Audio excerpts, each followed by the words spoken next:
तुम्हाला माहिती आहे का? पाकिस्तानमध्ये एक असा प्रदेश आहे, जिथे लोक दररोज आपल्या मदतीसाठी लढतात, पण त्यांचा आवाज जगाला ऐकू येत नाही. बलुचिस्तान त्याचं नाव आहे.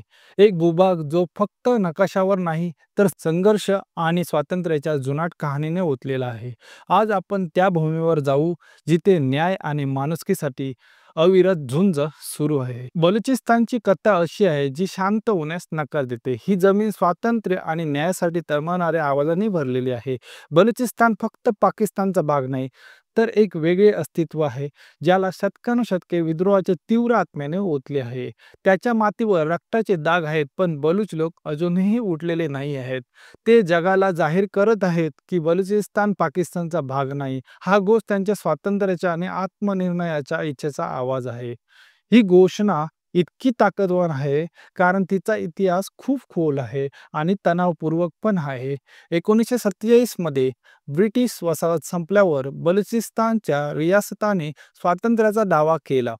पण 1948 मध्ये पाकिस्तानने लष्करी कारवाई करून बलुचिस्तान आपल्यात सामावून घेतलं. या घटनेने बलुच लोकांच्या स्वातंत्र्याचा प्रश्न निर्माण झाला आणि त्यांना जबरदस्त धक्का बसला. त्यानंतर पिढ्यानपिढ्या बलुच लोकांनी न्याय आणि मुक्तीसाठी खूप संघर्ष केला आहे. बलुचिस्तान हा पाकिस्तानच्या जवळपास निम्म्या एवढा आहे, म्हणजे विचार करू शकता किती मोठा भाग आहे. पण हा सर्वात गरीब भाग आहे. सुमारे 70% लोक गरिबीच्या ओढीत आहेत आणि त्यांच्या मूलभूत गरजाही मिळत नाही आहेत. ग्वादर बंदर हा महत्त्वाचा आर्थिक केंद्र म्हणून चीनच्या गुंतवणुकीसह विकसित होत आहे, पण याचा फायदा स्थानिकांना फारसा होत नाही आहे. बलुच लोकांना त्याची जमीन आणि त्यांची संपत्ती फार कमी मिळते. त्यांचा हक्क त्यावर हल्ले चालू आहेत, म्हणजे त्यांचा हक्कच जवळपास मिळत नाही. बलुचिस्तानी संस्कृती, भाषा धोक्यात आली आहे. बलुच भाषा शिकणाऱ्यांच्या शाळा बंद केल्या जात आहेत. लोकांच्या सांस्कृतिक अभिव्यक्तीवर बंदी आहे. त्यांचा इतिहास मिटवण्याचा प्रयत्न होतोय. मानवी हक्कांचे उल्लंघन मोठ्या प्रमाणावर होत आहे.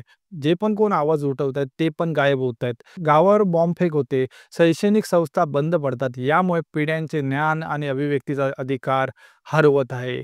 बलुच लोकांनी या अन्यायाचा तोड देत प्रचंड प्रतिकार केला आहे. त्यांनी पाकिस्तानच्या लष्करी ठिकाणावर हल्ले पण सुरू केले आहेत. त्यांच्या या कृतींना केवळ हिंसा म्हणून नाही, तर स्वातंत्र्याच्या इच्छेची जाणीव म्हणून पाहायला हवी. बलुचिस्तानामध्ये आणि जगभरातील सहानुभूती बाळगणाऱ्या लोकांच्या एकत्रित आवाजामुळे हा संघर्ष अधिक प्रचंड झालेला आहे. बलुचिस्तानची कहाणी ही एक अशी कथा आहे, जी दडपशाहीला नाकारते.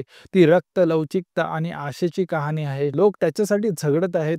जग पाहत असताना बलुच लोक उभे आहेत. त्यांच्या ओळखी आणि भविष्याचा अधिकार मागत आहेत.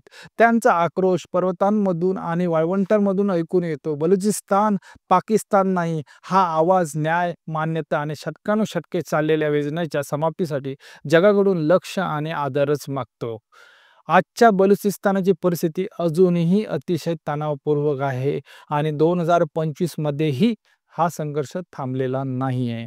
सरकार आणि लष्कराने कठोर कारवाई चालू ठेवली आहे. मानवाधिकार संघटना वारंवार या क्षेत्रातील दडपशाहीवर चिंता व्यक्त करत आहेच.